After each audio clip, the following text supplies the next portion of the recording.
皆さんこんにちは。さて今 ZR-V でドライブの方に出てきているんですけれども、この車が我が家に納車されてからちょうど1年9ヶ月という期間が経過いたしました。今回はこの ZR-V1 年9ヶ月乗ってきた、感想というところをお伝えしていこうかなというふうに思うんですけれども、まずもって我が家でこの ZR-V1 年9ヶ月持ってるっていうのは結構レアケースだなっていうふうに感じています。というのも我々のこの車の買い替えのサイクル的には3年の車検前に乗り換えたりとか、もしくはマイナーチェンジが来た時に乗り換えるとか、そういったような形が多くてですね、大体1年半2年3年いかないところで乗り換えるっていうパターンが多いんですけれども、その中でも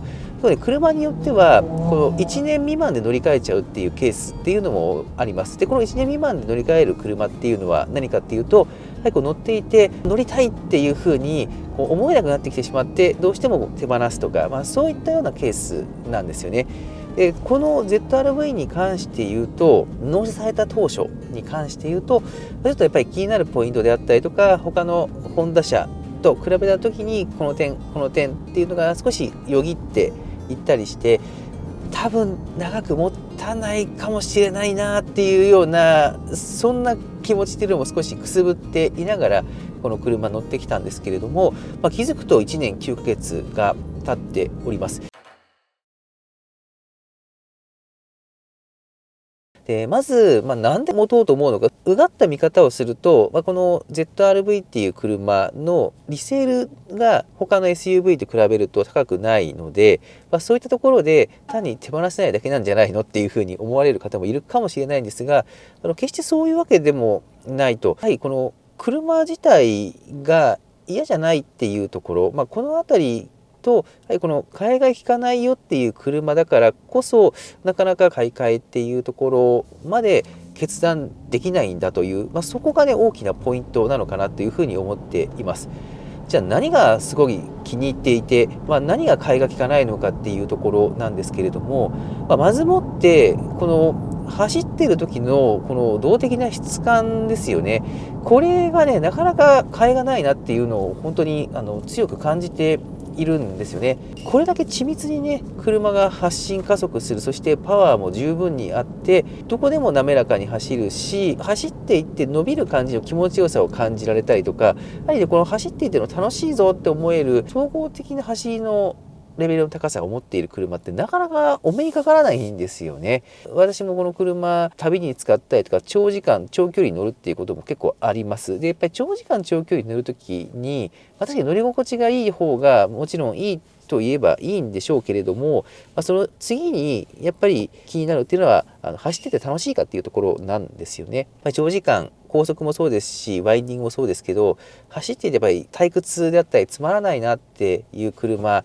よりはやっぱり楽しく走れる方がやっぱりいいなって思うんですよね。でこの車にはその楽しさっていうところがやっぱり詰まってるっていうところ、ここはねやはり1年9ヶ月乗ってきても感じているところで、いまだにやっぱりねこれだけこの緻密な走りができる車っていうのはないなと。1年9ヶ月乗ってきてまだまだ乗ろうかなっていうふうに思える、そういったポイントになっているんじゃないかなと思います。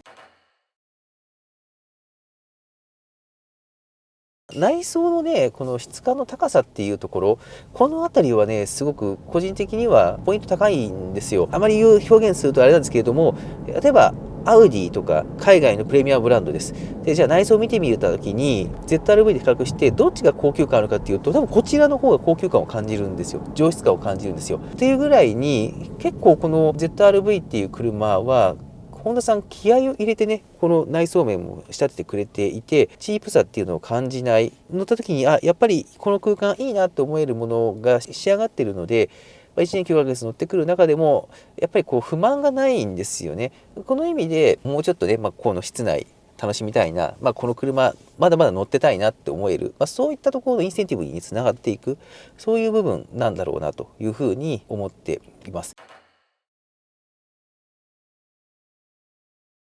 適度な大きさっていうところなのかなと、コンパクトすぎないし大きすぎもしない、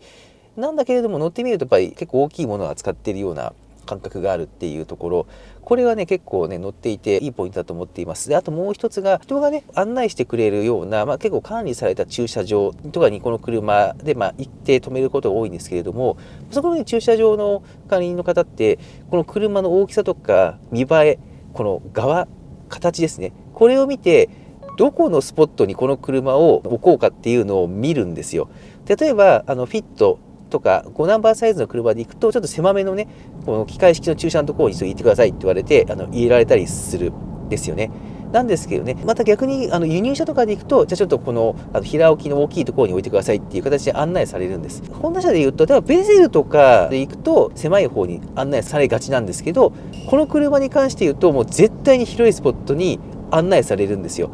でこれがじゃあ単に見た目大きいからなのかなっていうと、この車よりも大きいサイズのワンボックスカーとかでもその狭いところに置かれているケースも結構あったりして、なぜかなと思うと、この車の見た目デザイン高級感があるから、高い車だなっていうふうに思われてるから、そういう対応になるんですよ。でやっぱりね個人的にはその部分って乗ってて大きいというか、車の走りとかすごい満足はしています。でもやっぱり側がチープで周りから見てなんかそんな高くない車だなって思われてる車乗るより、この車高そうだな、高いなって思われる車に乗る方が絶対気持ちがいいんですよ。そういった意味で自分がその長く車を持つ時って持ちたいという所有欲って、走りもそうですけども、やはりその内装もそうですけれども、その外側のデザインであったりとか、その周りに対して与えるこの車への感想っていうんですかね、この辺り結構重要だと思っていて、高級感を持って周りから見られるっていう、これをね結構感じる場面あるんで、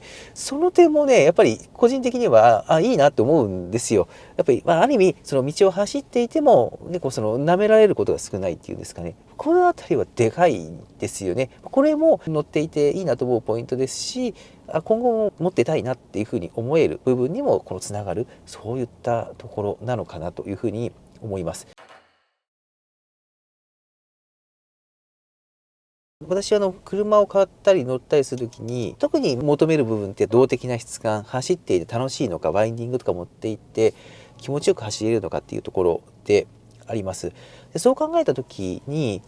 この、ZR-Y は非常に良い車に仕上がっています。例えば我が家はタイプ R っていう車、本当にもう走って楽しいですし、ハンドリングであったりとかパワーであったりとかすごいものに仕上がっています。また輸入車っていうところで見ると、今のアウディもそうですし、車として動的質感とかパワーを持っている車って世の中5万と確かにあるはあるんですよね。ただ一方でちょっと欠点的なところもあるわけですよね。例えばタイプ R だとすると力強く走っていく車だからこそ、やっぱり自分が元気な時じゃないとねなかなか乗ろうっていう気持ちにならなかったり、また輸入車に関して言うと緻密に走るっていう中でいくと、確かに緻密に本当に加速される車っていうのはあるんですけど、やっぱりそうやってもう1000万2000万っていう額まで振り切っていっちゃうし、手に入りやすいその1000万を切るタイプのところでじゃあ見ていた時に、じゃあ緻密に加速するのかというと意外とそういうこともなくって、結構ムラがある加速であったりとか、ちょっとピーキーな動きをしたりするっていうような車もあったりすると。そう考えるときに、何かを得るために何かを失っているっていうのが結構見受けられたりするんですけど、この ZR-V に関して言うと走る時の楽しさっていうところ